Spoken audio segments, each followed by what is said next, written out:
We're here to bring a new type of news show. New insights, new styles, and new topics every day. We are News Generation.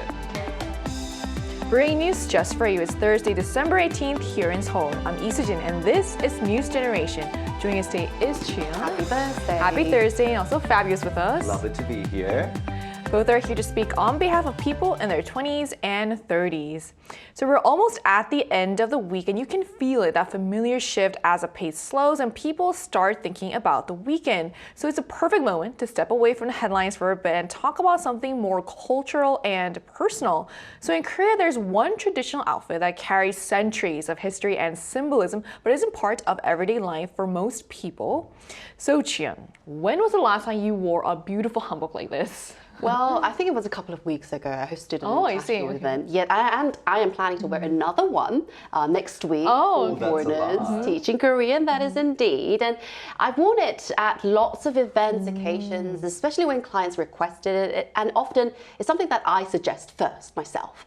And I have also worn a modern hanbok, not like this, when I was invited into the British embassy. They loved it, and it got loads of questions. And it's usually a modernized hanbok that I wear rather than a traditional one like this. That said, I have worn a full traditional wedding hanbok before for a K-beauty event. It was so lovely. And I also worn another skirt hanbok, a modernized hanbok skirt for GenZ before, and I'm News Gen as well. And I'm wearing it now again. So I feel like most people, and you look great, and I feel like most people don't get the same opportunities, but I guess because you do a lot of cross-cultural stuff, That's that makes right. sense. So what about you, Fabio? Well, I just happen to be the ambassador for the Korea Hanbok Promotion Institute. Wow. So because of that, I do wear hanboks a lot. I think this month has been like 4 to 5 times. And I even wore hanbok last time here at News Generation on live TV. You did, And you did. that was a beautiful experience. And overall, you know, I just can't complain. The silky texture just feels so comfortable. Every day I feel like I'm in my own pajamas, honestly. So today we're joined by two people who wear hanbok often, so we're going to have lots to talk about today. So we're going to dive deeper into this topic, but first let's take a look at the screen.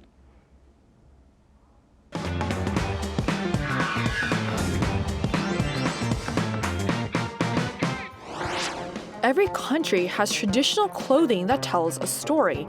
In Korea, that story is the hanbok. Once seen as something worn only on special occasions or by older generations, hanbok was often viewed as outdated. But that's changing, with more young people rediscovering the hanbok, driving a renewed interest in its style, meaning, and cultural identity. On News Generation, we look at why the hanbok is making a comeback among the younger generations, what's fueling the trend, and why misinformation surrounding the traditional Korean dress has also become a concern. As we just saw in a video, the hanbok is finding new life among the younger generations, no longer seen only as a traditional attire for special occasions, but as a way to blend tradition with modern identity. So what was once viewed as formal, even outdated, is now being reinterpreted and embraced in new ways. And that's why there's growing talk about the hanbok making a comeback among millennials and Gen Zs. So how is the younger generation's relationship with the hanbok changing, Jiyeon? Well, the thing is, in the past, traditionally, we wore hanboks on special days like national holiday, Chuseok or Seollal, and also on weddings. But today, many young generation, they are embracing it as something very natural, as he's mentioned, Fabio mentioned, it's kind of a pajama style, not just for special occasions, for everyday life. So classic hanbok is widely regarded as beautiful with its long skirts, wide sleeves, and layered structure. Yet it was often seen as uncomfortable indeed. But what's interesting is that the younger generation is now choosing to wear hanbok, even if it isn't the easiest option. At the same time, colors and designs have evolved from traditional 오방색 to softer pastels and neutral tones colors.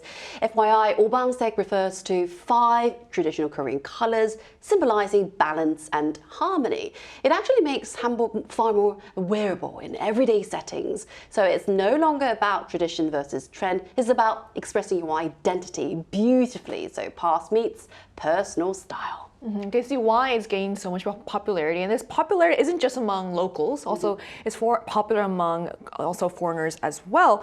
So how are foreign tourists engaging with Hanbok these days?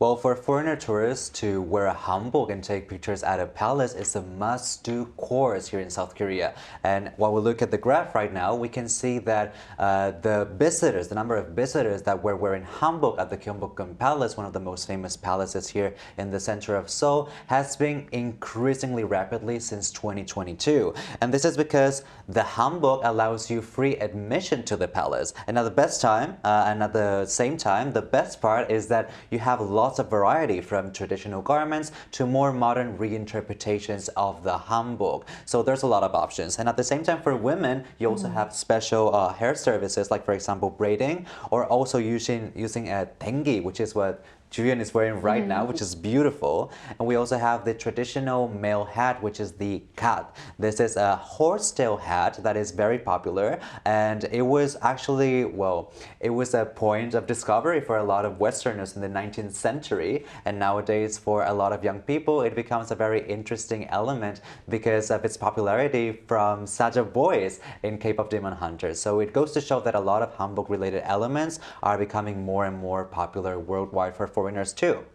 So the hanbok has become both a cultural symbol and an experience. Like I also tried a hanbok when I went to one of the traditional palaces, and like you mentioned, like they do your hair for you, like the way your hair looks today looks beautiful, and then it's also included in the experience as well, which is great. So what do you think is driving this renewed popularity to you, and are there broader cultural, social factors behind the resurgence of this? I think there will be many reasons for that, but among them, I think one major factor is the global rise of Korean culture, Korean K-pop music, which has helped change how tradition is seen to expats as something modern. And hanbok now appears not only in K-dramas and films, but also in the music videos and stage outfits of artists like BTS, Blackpink, and Stray Kids, all presented through high-quality, stylish production. And for example, Stray Kids' new album release, 신선놀음 or Divine in English, also features hanbok-inspired outfits. When tradition is shown this kind of way, it naturally becomes something fans want to follow, try for themselves. And at the same time, GenZ tends to reinterpret this past in their own language, their own style. They might pair hanbok with some trainers or use items like the kat as a modern fashion accessory, turning heritage into some personal style, their own language, rather than something fixed and formal, affixing to the tradition. So hanbok didn't change, the attitude absolutely changed. And also beyond media influence, this also seems closely tied to how the younger generations choose to consume culture. So what are some other factors that are playing a role in why younger consumers are more interested in hanbok? Well, this big popularity burst in hanbok also has to do with how welcoming the culture is overall to foreigners. I mean, foreigners are pretty much motivated to wear hanbok because they get free access to palaces, as we just talked about. But at the same time, it becomes a very important experience for their trip here in Korea. And when we look at traditional garments in other cultures, sometimes we find cultural sensitivity and social boundaries that are very hard to cross for those who are not part of the culture. So those outsiders may feel this kind of like systematic, dreadful thought of like trying to involve themselves with the culture, but that is not the case here in Korea. See, I myself wear hanbok all the time, and that's because most of the companies that try to rent hanboks and even governmental activities try to promote this idea that foreigners can join the culture. They can try to experience it by themselves and learn from it. So it's actually a very nice way of letting people know the culture while letting them, be part of it, which is not that easy in some other cases all around the world. So this experience-centered consumption becomes the center core of the hanbok. And because of that, social media also becomes a platform for visibility. And a lot of people that are from other countries that know nothing about Korea, they get to see that when they come to Korea, they will have the chance of exploring the culture in a fashionistic way.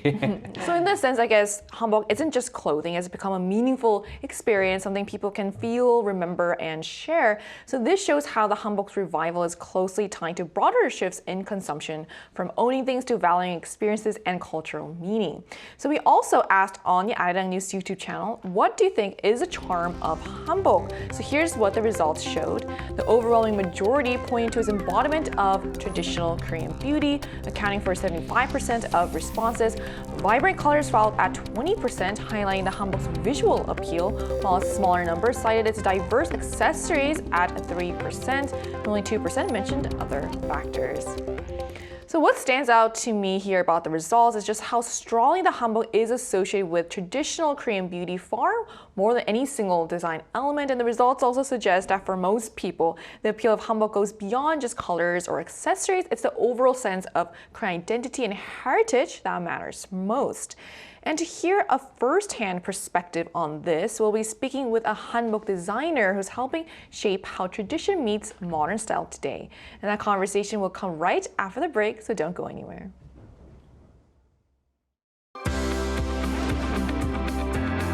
NewsGen wants to hear from you. Go to YouTube and search out channel Arirang News. Click Posts and cast your vote in the poll. Make a new type of news with us. Joining us today is Yang Chun-sik, a traditional hanbok designer. Hello, thank you so much for connecting with us today. And also, you look amazing. Oh, thank you so much, and thank you so much for inviting me.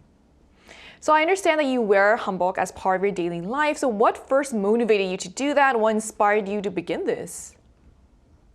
Well, I myself am a Korean adoptee, so I grew up in a white family in a white town without any Korean culture for decades of my life. So as I got older, that need to know more, to experience things I felt I should have, really drove me to trying a vintage hanbok that I bought off eBay for the first time. And that really just sealed the deal physically, where I also wanted a way to remove myself from fast fashion, and that I will be making all of my own clothes. And that beginning question of, well, what did Korean people wear traditionally? And that really sort of snowballed into learning of Korean history, sociology, all about why and how these garments were created and existed. So lovely that you're wearing and also making your own hanbok as well. Then, Mr. Young, what do you think makes the hanbok so unique, and what are its greatest strengths? Well, I think as we mentioned before, you guys did, is that it's sort of inherent elegant simplicity.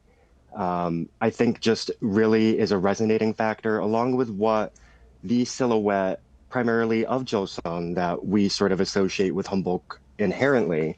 That silhouette is so pleasing to the eye.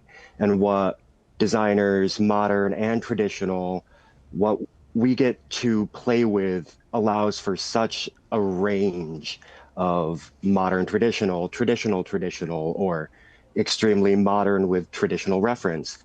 What that allows for is such a beautiful, amazing visual thing for us to play with, and for Korea to be proud of and present to the world around us. And as a designer, which elements of hanbok would you like to introduce to a wider audience? I think that sort of inherent elegance, the simplicity, as well as sort of the Korean color sense, where I think what traditionally we represent aesthetically is so beautiful even till today, that what I create often goes off the traditional three-color basis of red, blue, and yellow, and I'll branch off or shift the wheel a certain way. So I use that today as a way that I think helps really bring the punch of hanbok to modernism, as well as the sizing is generous, and I think the general garments and silhouette are flattering across a wide board of body shapes and kinds. I think you highlighted some really good aspects of Hanbok. You mentioned how, because right these days it's so important to have clothes designed for every single body shape, and also obviously we're trying to step away from fast fashion as well. And to hear how what you're doing is within that role, it's also really inspiring. So thank you so much for joining us today. Oh, thank you. Thank you so much. Bye. So we just heard from a hanbok designer based in New York who has made the hanbok part of his daily routine, just what makes the hanbok so special and which aspects he hopes more people will come to appreciate. But as the hanbok gains popularity, especially among the younger generations, it has also sparked new questions and concerns. So some critics are asking what's really driving this renewed interest. So what kinds of criticisms have emerged around today's interest in hanbok, Jian? Well, the thing is, many experts, many scholars say that as hanbok becomes casual and fashion-oriented, there are growing concerns and issues about blurring its traditional identity and misleading perceptions of what real, authentic hanbok is. So many critics worry that without clear distinctions between modernized styles of hanbok and traditional forms, the heritage may be engaged with only at face value rather than deeply understood. But the thing is, this is an interesting point. Others argue that presenting hanbok in a more accessible way can actually spark long-term interest and deeper cultural learning because, thinking about it, enjoyment leaves and lowers the barrier of engagement to many people around the world. So make it accessible and, so that people can access easier. Right, I think finding a balance is really hard. When you want, more people to know about something, it draws more people get involved, which means there's a danger in that too. So that's very interesting. So, what kind of challenges and concerns remain about this? Well, while attending the Korean Hanbok Institute, I did get the opportunity to attend a lot of seminars and talks and debates about this topic, whether hanbok should remain this kind of like traditional, emblematic type of symbol, or whether it should be evolving as time goes by. And I think a lot of experts and designers have different opinions on this matter, actually. Some people do have the opinion that keeping the traditional values is what's going to help us really identify what hanbok actually is. But at the same time, when we really think about it, we were talking about accessibility. When we think about Gyeongbokgung Palace, most of the hanboks that we can see there are modernized versions of the original hanbok. So in that sense, we're kind of losing that type of like craftsmanship or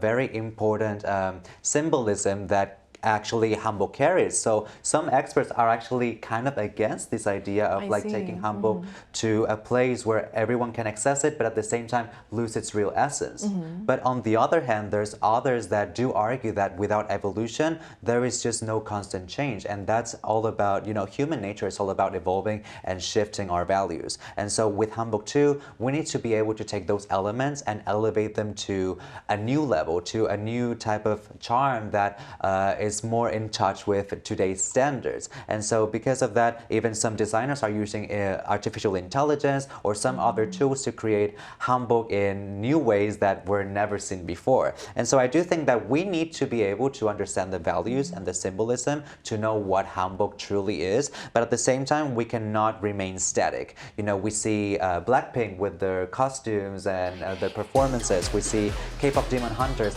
And in all of those examples, we see how hanbok takes a lot of protagonism in the West and in other countries that it never took before. But thanks to that protagonism that this modernized lens gives, at the same time, people get to really become interested in the traditional value too. So I hope that that hanbok keeps evolving and people just get interested, because while getting interested, one can do the work and kind of like figure out what the real meaning of hanbok actually is. Right, what usually becomes even more important as a hanbok reaches a wider global audience, so accuracy also becomes just as important as exposure. So have there actually been cases where the hanbok has been misunderstood or misrepresented, particularly outside of Korea? So misunderstood, misrepresented, and also misinformation, that is kind of an issue that we've got to talk.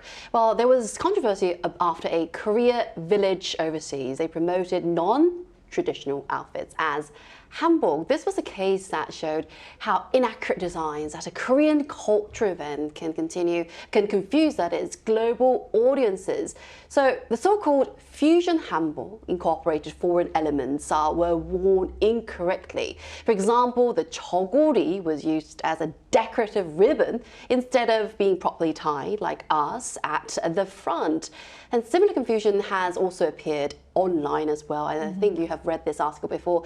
Chinese hanfu has been mislabeled and sold as hanbok, Korean hanbok on online sites. And this is actually blurring its cultural origins. And this debate has reached policy level as well, because Chongno-gu district in Seoul, they are considering limits on non-traditional rental hanbok. They are not allowing people who are not wearing the non-traditional hanbok, they're not allowing them to enter those places. So hanbok is a distinct Korean tradition, as you mentioned, and preserving accurate representation matters to protect its cultural identity, what it means to us that is. And tradition can disappear very, very quickly, but restoring it takes quite a long time. Creativity is welcome for all of us, but the accuracy is essential and innovation is fine. However, mislabeling is not. So Chia, you really did a good job of highlighting cases where misinterpretation is actually happening, but why is it, Fabio, important now more than ever to make sure it's being communicated, the identity and history of Hanbok is being communicated the right way on the global stage? Well, I think Joo-hyun framed it perfectly. Innovation is fine, but mislabeling is not. You see, when I first started experiencing with hanbok, accessibility was one of the biggest charms of it. And so I got to wear a hanbok and also go around the streets of Madrid, and I even filmed a video. Wow. The problem is that once I uploaded it, I figured out by the comments that I was wearing a girls' jokki, which is the type of vest that is reserved for girls, and also my cut was slightly heading towards the back of my head, and that is not the correct way of wearing it. So I do think that people who are able to modernize hanboks, they are actually really experts on it. They know how to take an element and make it modern while keep it the real value and the real standard.